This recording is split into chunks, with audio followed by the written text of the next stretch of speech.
We are. So, we are back with another episode of Small Talk Sucks. Today sucks. We both don't feel great. We are a little bit under the weather. There must be something going around. We don't know what it is. I at first assumed that Dan partied a little hardy, but he clarified that and said that he did not. And that he just literally feels like shit. But I wish when you're I dedicated to making something great, you show up and you make it count, my friend. It was one of those moments where, like, I got there and I was like, "Damn, this could be a very enjoyable evening." But Yes. I ended up staying for the announcement and then bounced. Okay, got it. Yeah, protection. Well, we preservation. appreciate you showing up, my friend. Here we go. Yes. So what's been on your mind this week, brother? I want to make people aware of something. Like, it's all sunny and beautiful and nice out when I get to shoot my side of the podcast, right? For me over here, but Dan is shooting like past dinner time for him, and it's true dedication. He's the real MVP. And I just wanted people to know that we've got to make it. We've got to make it work. We've got to make it work. And yes, it's too much fucking fun. So whatever time of the day we do it, it's always enjoyable. Yes. Fucking love it. Yes. Now, speaking of some liquid courage and whatnot, an interesting statistic that I came upon is generational to generational spend between the boomers, millennials, and Gen Z on alcohol spend is so significantly different that it's actually incredible. It's one of the most incredible statistics I've heard in recent times. So millennials ended up actually spending more than boomers on alcohol. And that could be because of the cost of alcoholic beverage or whatever. If you take inflation into account, boomers were far and away the most fucking alcohol heavy generation ever. But on average, millennial generation spending between 23 to 26 billion on alcoholic consumption and beverages. And then you have Gen Z, which is down to 3 billion. So it's wild. Literally almost 10% of what previous generations were, and they're just not engaging in it, man. Like, they're not getting down with the funk the way that previous generations were. And that's because maybe they found some alternative outlets. They're far more health conscious of what it is. They recognize what the agenda is behind it. They don't put themselves in precarious or, promiscuous situations. But I thought that was fascinating, bro.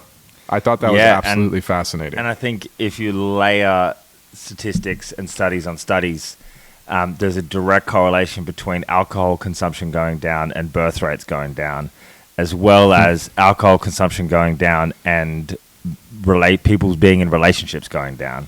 I think there's like a health conscious side of alcohol that is of a detriment to society in terms of long-term effects. But I think there is a short-term upside of alcohol. And if I look at my early career and my early development in advertising, there is no version of reality where I would have got where I got to if I wasn't drinking. Like, there was so many doors that were opened up. There were walls that were brought down. There was inhibitions that were left behind. There was, camaraderie that was formed. So I do think that there's like an unhealthy side and a healthy side to it, depending on what your aspirations and goals are. And, we talk about it all the time that, like, so many powerful business situations are formed over a bottle of wine, over a bottle at a table at a club. There's a lot of doors that are open.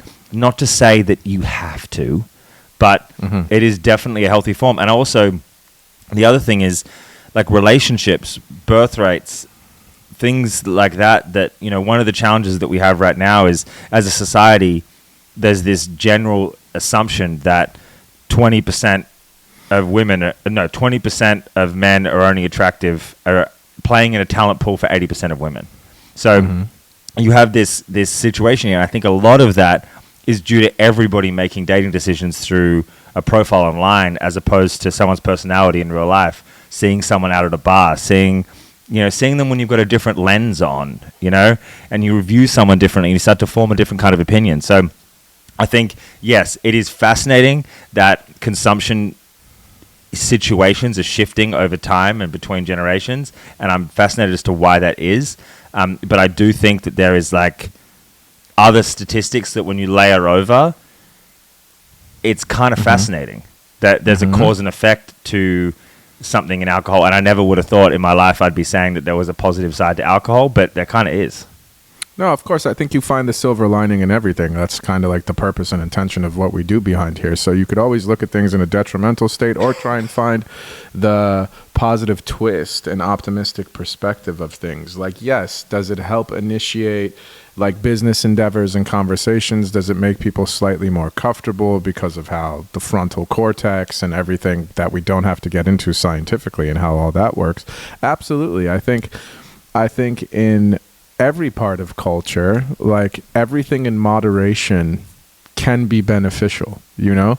It's just when you involve human psyche and you mix that with substance, it's inevitable for people to have to push things beyond the degree of boundary, right? So it's like you always just have to find of how things work for you. You most certainly do not have to engage in drinking or whatever it is, but there is healthy upside to it. And I think the interesting correlation and through line that I find here is when you're talking about birth rates and dating rates going down, because it does help bring down that initial hesitation or apprehension or slight awkwardness that people might feel. It helps like open up the flow of conversation and ultimately allows people to reveal their pure intentions of each other to themselves. Like, hey, we're both here to have a good time. We're both here to try and catch a vibe off of one another, get to know each other. And if this kind of expedites that process even a little bit, not in the manner of being physical or intimate at all, that's not what I mean to, but if it helps, you know, to get the conversation flowing a little bit and allows people start to say a conversation. something. Like or maybe you wouldn't have gone up and said something to someone if you weren't. Exactly. You know, and not to say that you should like drink to be able to do that, but I just think that there is, you know, a lot of fun that can be had, you know, and I think, you know, one of the things that I get a little frustrated with this current climate is like fucking personal accountability is real. Like, let's not tear down alcohol as a whole because a handful of people can't handle their shit. Like, exactly. Most people are just fine. Most people have 100%. You know, and yes, there's people like Brian Johnson, the guy that's going to live forever, who are like, there's no amount of alcohol that is healthy. Yeah, of course. But also taking 185 supplements that you don't know what they're doing at the same time inside of your system may also not be healthy too. So like, yeah, for sure. There's like, you're living for today, you're living for now. The decisions that you make in this affect you in the future. But if you balance that out, there's a cause and effect to everything. And I think that it's you know, it's an interesting position. There was a 104 or 107-year-old woman who they were interviewing when she was in the hospital, and they asked her what the secret to her longevity was. And she said her glass of scotch and her cigarette that she had every night, like before bed. Yeah. Like literally nothing would put her at ease more. And when she was being interviewed, she said that all the doctors that told her to stop drinking and to stop smoking that every night were all dead. Like she outlived them all, okay? And that the only reason why she got sick towards the end of her life was because they forced her to stop.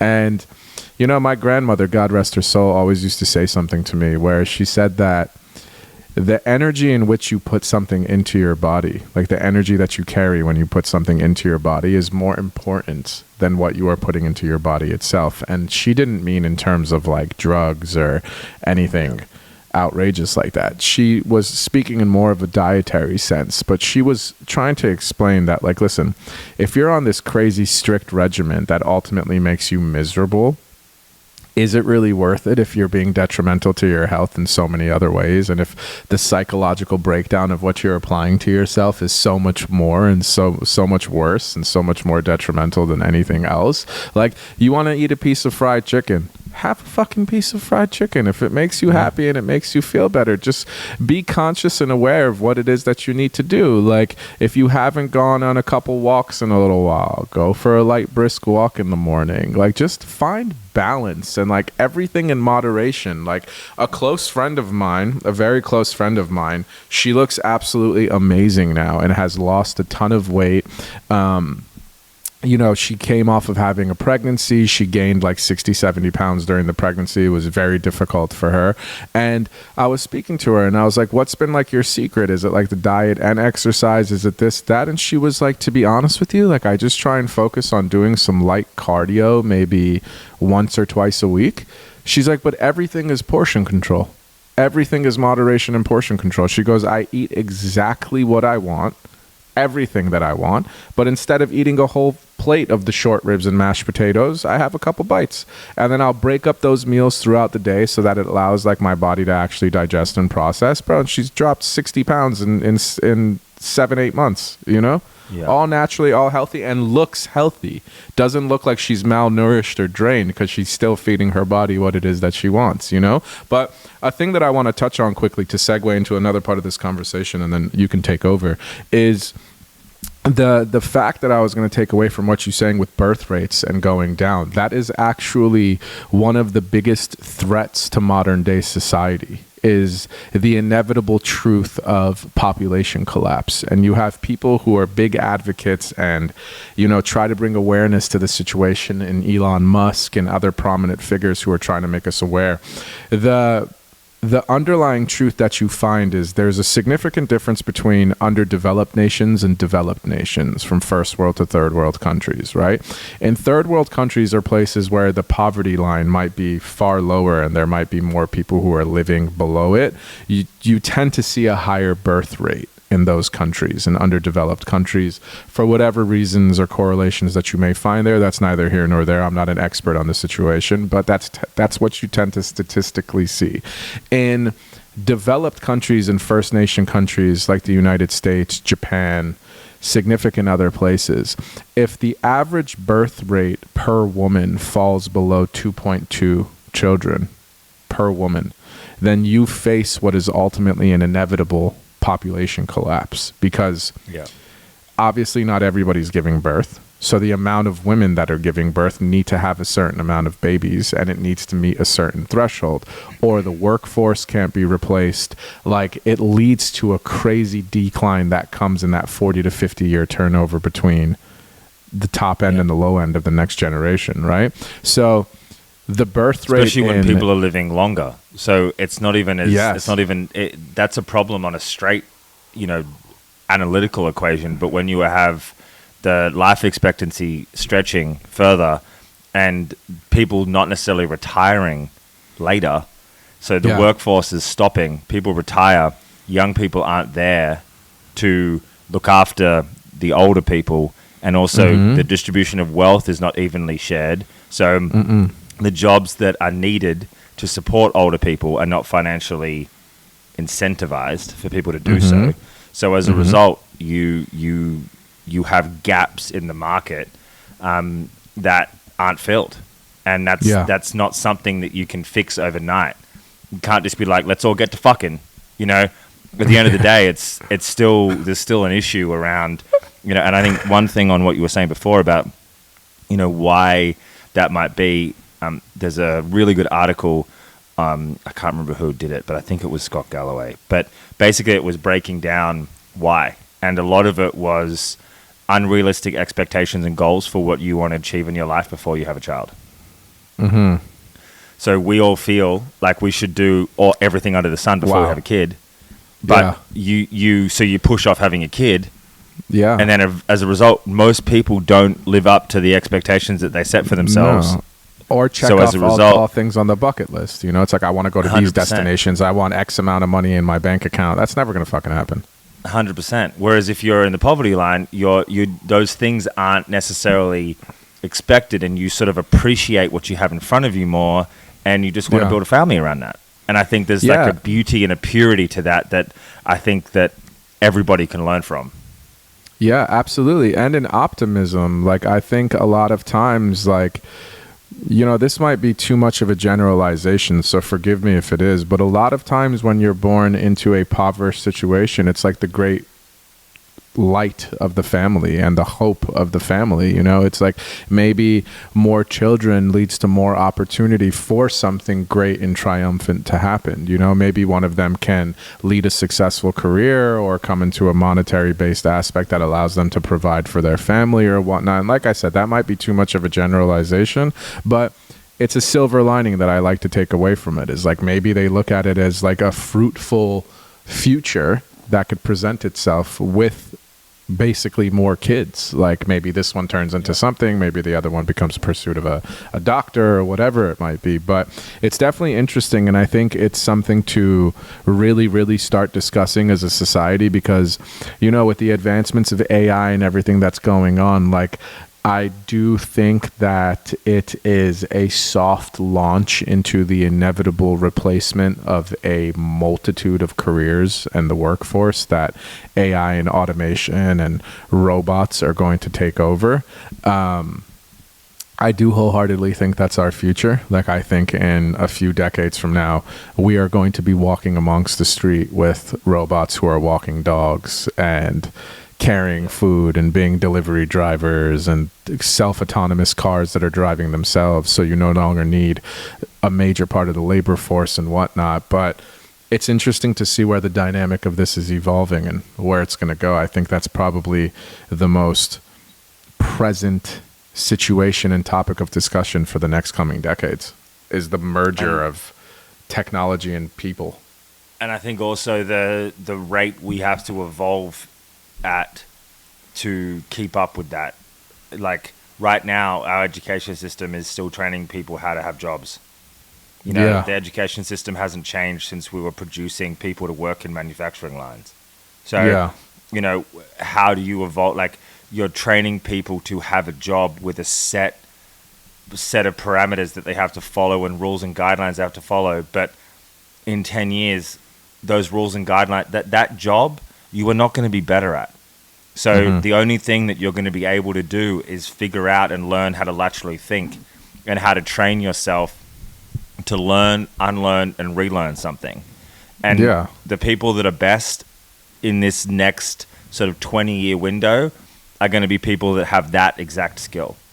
How can you learn something, unlearn it, and relearn it, and evolve consistently with how you think? Because you can't enter a job with a way of thinking and then have that same way of thinking for 30 years in that position. It's going to be impossible. And for sure, I think, like my mum is a perfect example of this. She's been a nurse for a significant portion of her life, and then she went into the desk side of nursing, and she's been doing that for 15, 20 years now. And, what she's learning now is she's like, I don't want to play this game anymore. Like, I can't keep up. It's not that I can't keep up. It's that I don't want to keep up.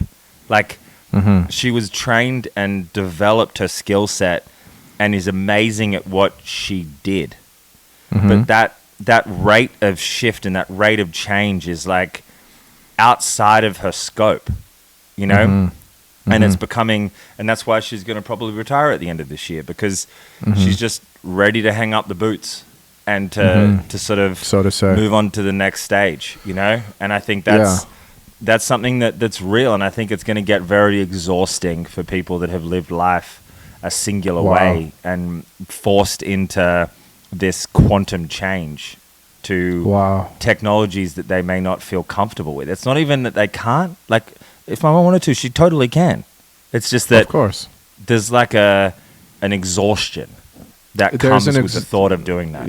Yeah, there's an exhaustion and an understanding for what is actually necessary, right? Like, what is actually necessary implementation of technology to live a fruitful and healthy life? Like, you don't need a fucking DoorDash driver, bro. Like, you don't need, like, to be interconnected with all these things. Like, I think the value that, I'm not trying to sound like a fucking old man here or, like, criticize anything. I'm just speaking straight from perspective and understanding.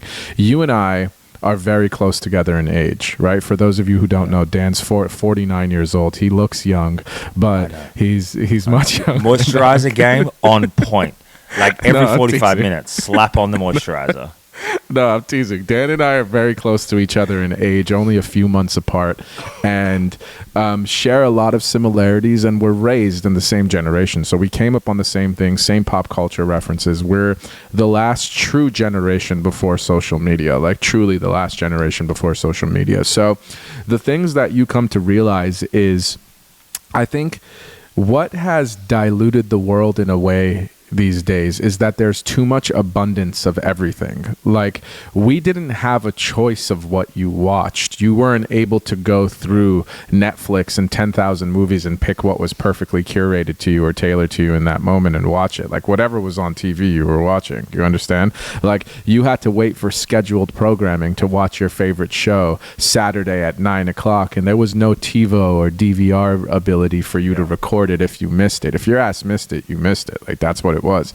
And these days, like, I feel like people have even a lack of appreciation for love or whatever dynamic it is, because there's so much abundance. Like, when people fell in love before the day and age of social media, like, you really had to commit, recommit, and continuously commit to the person that you were with in order to make things happen. Like, if they quote unquote blocked you in a real life scenario, like, you weren't able to get to them through an email, through text, through Instagram. If she blocked you on Instagram, you can't hit her up on Twitter and then try and find her Snapchat and then try and find her Facebook page. So there was a different sense of banter and appreciation. So that goes back to the main point of what I'm trying to say is, like, there's definitely an exhaustion, but also an understanding of what is actually necessary to implement. And a lot of the older generation looks at everything that we're doing now and they're like, these kids are lost in the sauce. Like, they have too much abundance, too much access to things. Like, you can go through 1,000 different food options to see what perfectly fits your palate at that exact moment, instead of being like, look, the 3 mom and pop shops down the street is all that's open, so make your fucking choice. We're getting pizza, we're getting sandwiches, or we're getting burgers, you know? And it's one of those things where that is ultimately going to be the inevitable truth for us as well. Like, we are going to reach an intersection at one point in our lives where technology outpaces your rate of being able to keep up with it, if it's not already happening. So, graduating from this conversation a little bit, there's a question that I wanted to ask you at the beginning, because you were saying that you have to learn, unlearn, and relearn certain things, right? If you could reflect back on your younger self, like if you could look back at 23, 24, 25-year-old Dan, right? What would you say that younger version of yourself is doing right? What would you say that younger version of yourself needs to do better? And what would you say that younger version of yourself does that you wish you still did or were able to do? If that question makes sense to you. Yeah. I think the younger version of myself, what I loved about that version was he just worked harder than everybody. Mm-hmm. And that was just a core belief that got me a lot. I could make mistakes because I knew that I could fix them with work. Mm-hmm. So it allowed me to, like, especially since I didn't go to university, I went straight into advertising. I needed a safety net. I needed a blocker, you know? Mm-hmm. And that was work ethic. So that was a big thing. Sorry, my wife has now just entered the room mid-podcast, which is fascinating. We love it. Louisa, we love you, baby girl. So I would say work ethic was the thing that I enjoyed. The thing that I wished that I was different at, I would say, I wish that I cared a little bit less about how I was perceived. Mm-hmm. I think I was very much doing a lot of things and chasing a lot of things that were ultimately not my things to chase. Mm-hmm. I think it was just it's like what I should chase. And I think over time I've got a lot better with that, and also just surrounding myself with people that just were not helpful, you know. And I think they're the things that I would pivot if that answers the question. What about yourself? Great question. I think you answered it beautifully. I think the thing that I loved is If I could look back on my younger self, like the later you go and the more you build a life of comfort, the more you want to sustain that, right? Like you don't want to go back to the early part of those trials of having to do it all over again, or having to start and build a home up again, build a life up again, build these outlets of revenue, this, that, portfolios, whatever it is that allows us to lead the life that we are very blessed and abundantly blessed with to lead, right?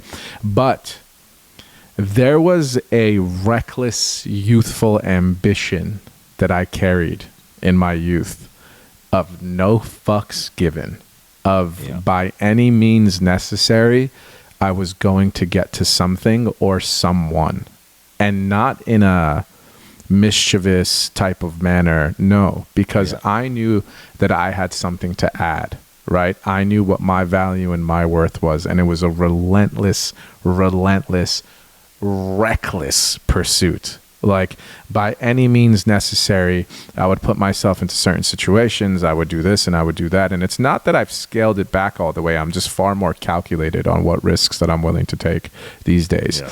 And that is what I reflect back on for, I live in the same context and frame of mind of you saying that I wish certain things I didn't care about perception so much. Like coming up in my late teens to early 20s of when like the Instagram boom and all that shit happened. Like you were very pretentious to how people looked at you or how certain things had to be perfectly curated. And I've had a lot of people, I've wiped my palette clean now because I'm, reintroducing a whole new way of how I want myself to be portrayed. But I've had a lot of people tell me before that, like, dude, we have no idea what the fuck it is that you do. Like, it's like this mysterious cool guy kind of vibe where like you've told me this, like literally have no idea what the fuck it is that you do. I don't know if you're a crypto guy. I don't know if you're a music dude. I don't know if you're a crypto guy, a porn star, a fucking OnlyFans model. Like, it's like, that's hilarious. No one knows, So it's like, I think that's a little bit of a carryover from, being protective of self, obviously having certain insecurities about certain things, wanting things to be portrayed in a certain manner, which is fine to admit, but taking away from the conversation and to answer the question, there was like a reckless ambition that I carried that I wish didn't turn into such a calculated approach, which is the energy of what I'm trying to go back to have the calculated ambition, but slightly peeled back in the sense of being willing to take more risk. Like even over the last couple months, right, with certain business endeavors that you and I have come across where you've been encouraging for me to jump on a plane and go make something happen. And then it becomes so advantageous in the relationships that develop around what the even initial intention was. So like I go and close something and don't end up closing the main thing that's in front of me, but all the relationships and dynamics that open up around it are worth their weight in gold. So it's like that's the energy that you have to lead with, and that's what I would take away from it, if that answers your question. Yeah, and I think that there's like I think I can point to 3 moments in my life where I've completely reinvented myself. Mm-hmm. Like I was the advertising guy, the young advertising guy that started as a teenager in the space and moved super quickly through the world. Then I hard cut and I ran a female-only gym that I purchased. And hard cut and became the Australian living in Germany.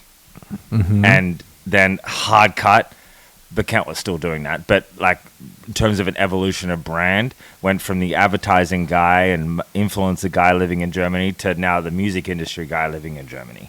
So like there's been like multiple evolutions that have been very deliberately done, and I think all come with a giant element of risk and all come with a what the fuck are you doing from the people that are closest to you. And I think similarly to one of the things that I respected most about Apple as a product was its ability to look forward into the future and bring the present forward to meet it. You know, and I think sometimes you've got to do that with yourself. You got to decide that you are something before you're something. And I think that's something that I'm watching you do right now. We're a part of this thing, and I think the thing that I've always respected you for was your ability to stay in the pocket on things. when you choose to be a person that reinvents themselves often, sometimes you walk away from something too soon. You know, could I have lived an amazing life if I chose to create 450 female gyms under the business model I was running under? Like, did I leave that because I gave up on it? Or did I find a tipping point that didn't make any more sense for me? But what could that have become if I continued to pursue that? You know, and I think that they're the burdens that I have to carry. But then there's also your side of it. And what I respect about it is how you have stuck in the pocket and you've stayed attached to your original identity whilst building different versions of yourself around that. So everybody still knows you. The people that know you, obviously the online presence is a whole different thing, but the people that truly know you for the same reason. You know, they don't, there's no like past life versions of you. There's iterations of that, but your identity has ultimately stayed true. The honesty side of yourself has stayed true. The transparency side of yourself. Those things have pivoted and changed slightly, but you've essentially kept the same core principles and values throughout. I can't say that I've done that. I was a giant dick fuck when I was in advertising. Like, people who knew me back then don't know who I am now. You know, that version of me was not a great human being. You know, I would step on anyone's fucking neck to get what I needed. You know, and that's part of the reason why I'm so religious on that now, and why we talk about stuff all the time. And I'm like, I can't do that, or that's probably too far for us, or that's no. I'm always like checking myself morally, and what I respect about you is that's less of an internal dialogue for you. And I think that's a testimony to how you've chosen to navigate yourself in your career your whole way through, not just in passages of it. And I think that's a powerful thing to hold on to all the way through. No, I mean, God bless. I appreciate and cherish those words, but I would say it's the same exact thing for you, to be honest. It's like refinement and understanding of self and being conscious of one's limitations and intentions and growth values and all that stuff. That's what makes you a man, or that's what makes you step into the light in the manner that you're meant to. So it's like you understanding these things about yourself and refining them has you arriving exactly where you're meant to be in this moment in time. Like, you are the refined, proper, evolved version of yourself, you know? And you and I were meant to come into each other's dynamic at the time that we did, because one, if we met each other in our early 20s, we probably wouldn't have survived. And two, like, we probably would have wanted to kill each other. You know, it's like we might have been a particular type of way where you're like, this guy's too much like this, and I could have been like, you know what, this guy's too much of a dick. But it's those little parts of ourselves that we love so much now, because that's what I admire about you the most. Like, in our partnership, in our dynamic, we have a perfect yin yang, and like the center point of us that crosses over with our moral beliefs and what grounds us in principles is the exact same. And then you have your edge and I have my edge. That makes it a perfect dynamic where I lean on you to be a little bit more blunt, to be a little bit more hardline, to help me take my nice guy goggles off, where you're like, Seeno, this is complete bullshit, and you will be patient enough with me to let me nurture and try and push through a dynamic or a business relationship that takes 2 months, where at the end of the conclusion and resolution of that, you'll be like, brother, I did basically tell you from day one that this was bullshit, you know? Like, that's what makes us such a powerhouse of a dynamic, is like that perfect balance and refinement of everything we've been and everything we are now, you know? And it's like, I rely on you for your unbelievable creativity. I'm not just saying this for the sake of our friendship or our brotherhood or the podcast that we fucking run together. No one on planet Earth, no one that I have met understands brand prowess, fucking how to deliver a message, how to position something, how to sell a product, how to fucking make something look good.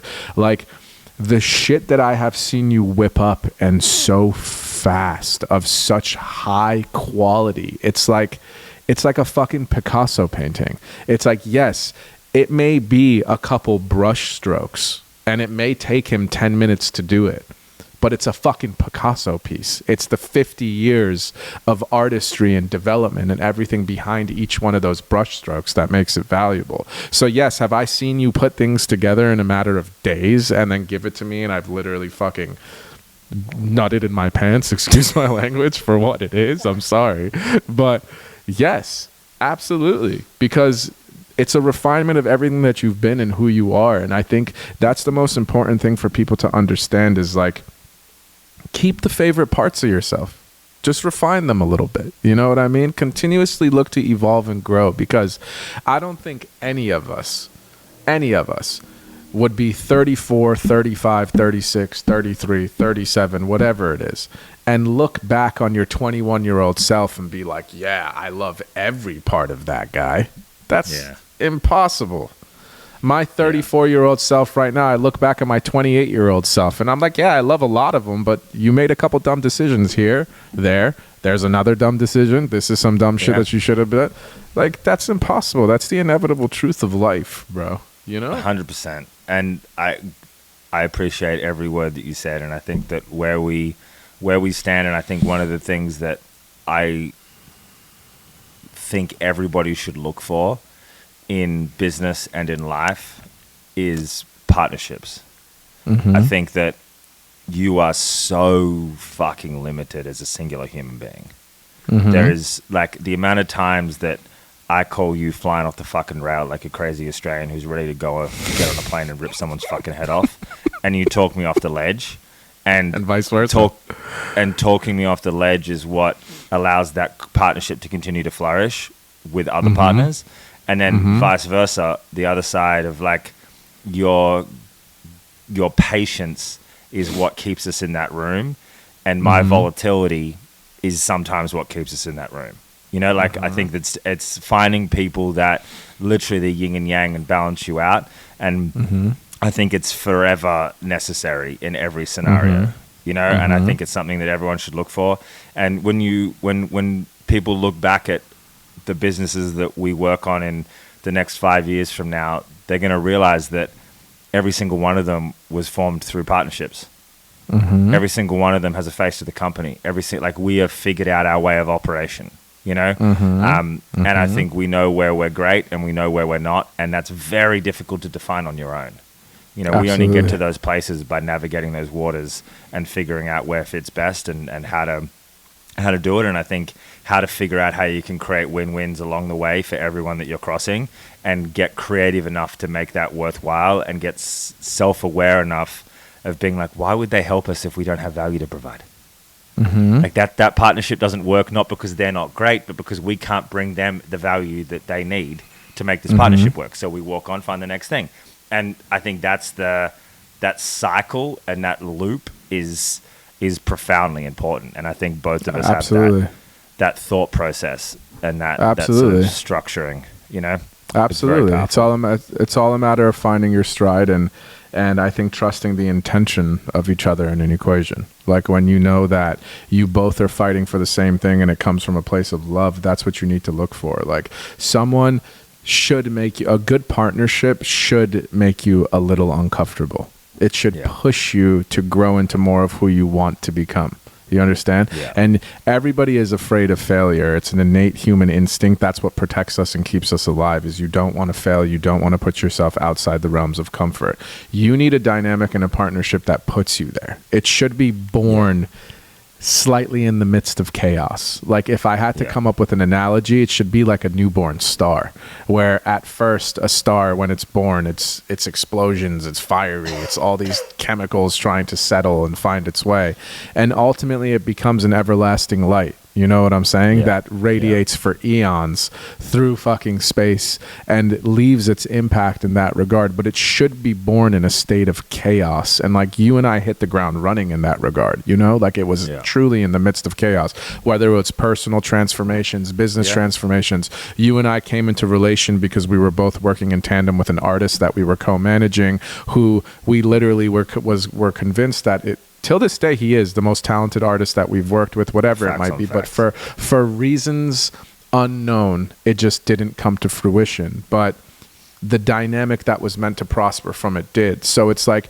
trust the institution of what you're trying to build, and pay attention to what I'm saying to you in regards to where you're aiming might not be where you land. You understand? But aim for it and shoot for it and take those risks, take those chances, and trust in certain relationships and dynamics, even in personal love relationships. It should make you a little uncomfortable. Like, growth is uncomfortable. When you're shedding skin, it's uncomfortable. Like, that is exactly what it is. But you have to understand that change is the only inevitable. But ultimately, I know, I know you're not feeling too hot. My brother over here is holding in coughs left and right on the episode, so I don't want to drag it on. It's going to be fun from your end to edit this one out. No, I'm going to leave it all as it is. But if you want to wind it down, or if there's something else you want to go into, I'll grant you the blessing of signing off. I have two things to cover off, and one kind of is an extension on the conversation we were just having then. I have a close friend of mine, of ours, my wife and I, and her name is Jeanette Provolchek. Mm-hmm. And this girl, when I met her, she was a employee at Google. Mm-hmm. And I went to her launch event last night for a hair care product that she's created with an influencer. Mm-hmm. And this launch event was out of this fucking world. Mm-hmm. They sold out of product out the gate. Like, there's 200 and something thousand followers on the account launch of day. Like, this girl has fucking crushed it. And I was watching this stage, and I was watching the video that they created of the product, and I was watching the dance rehearsal that Dion did, who's the influencer of the product, and how much fucking passion he was putting into this thing. And I was just so fucking emotional at this friend of mine who, when we first met, was a staff member at a job, but the potential that she had inside of her was profound. And there is no fucking cooler feeling than true, genuine excitement for someone that's close to you. Wow, and that's awesome. Watching what she has managed to achieve in years, like, is wild. She launched an agency that my wife is influencer in, so she manages my wife. And she's built this team out to 5 or 6 people. She sold that 4 months ago. She's launched a Pilates studio in Hamburg. That launched on Saturday. And on the Wednesday after launching the Pilates studio that she self-funded, she launches a hair care brand that has done a fuckload of money in day one. Wow. And she's built True all of boss. this through teams, through people. And I just looked at her on stage yesterday and I was like, that is a fucking winner. Yeah, and hell yeah. There was nothing cooler than watching somebody build this stuff in front of you. And I heard a year and a half ago she was going to create this hair care line. I heard when she launched the agency, we had a mini little workshop around how she was going to build this agency out. You know, like, I've watched her behind the scenes every step of the way have a vision for something and then bring it to life. Have a vision for something and then bring it to life. Have a vision for something and bring it to life. And in the span of 3 years, this girl has shifted and changed her whole fucking trajectory on life. And it's Epic. Like very few things I've ever seen.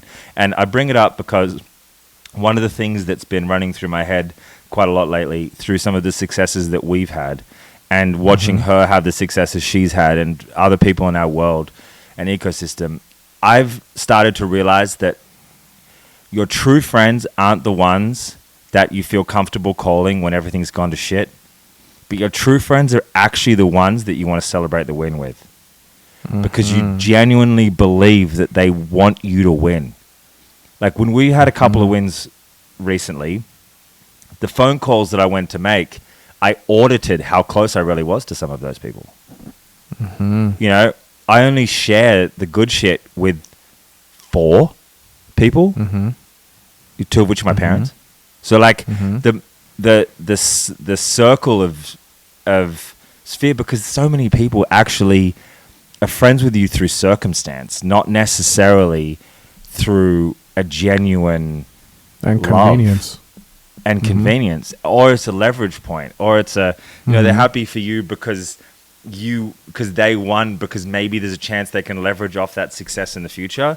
And I think finding the people around you, and I really think everyone should audit their friendships based on who you actually want to celebrate and who you genuinely, truly think is happy for you.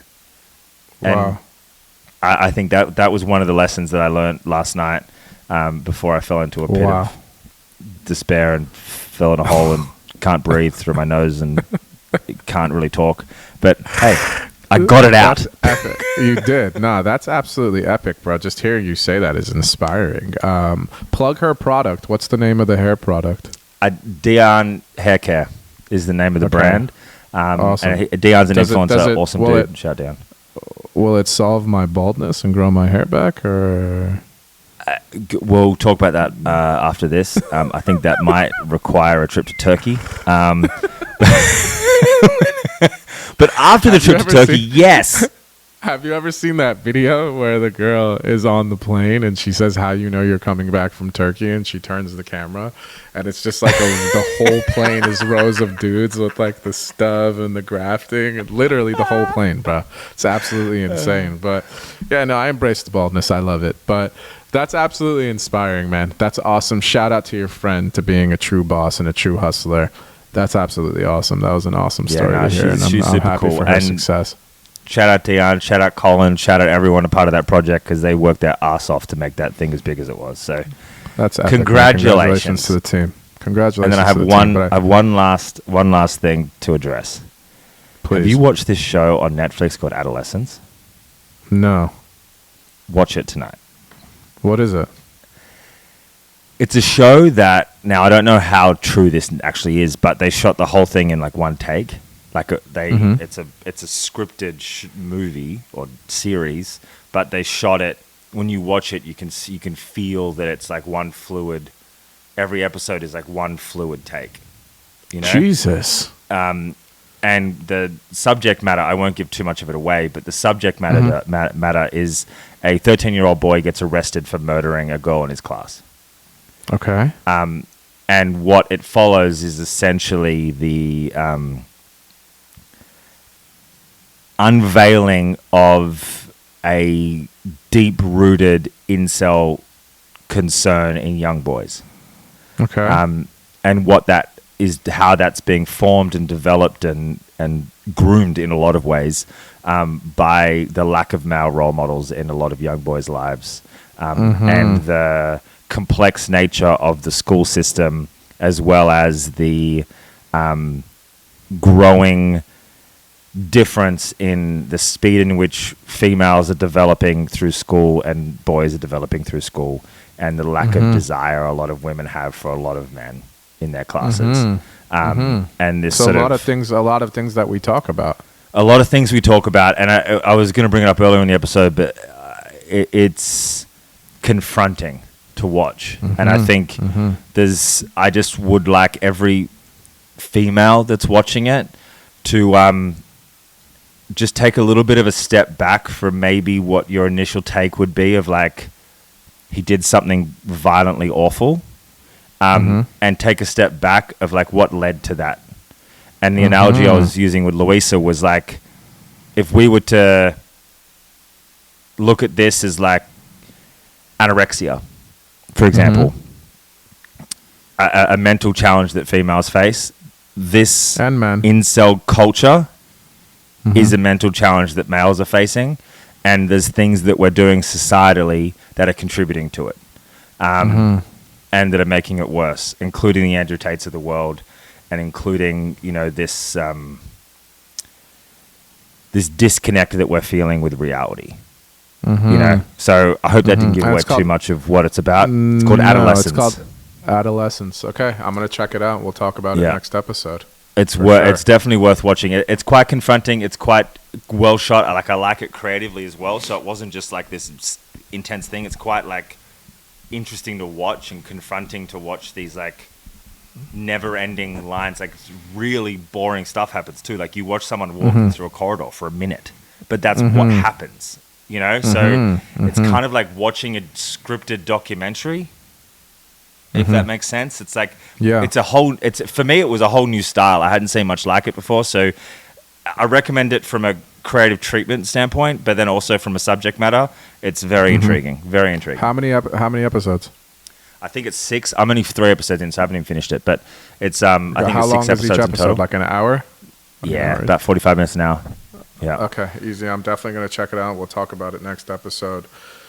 Yeah. When I am ultimately rejoined by the greatest co-host in the world and my brother in arms. It is exciting.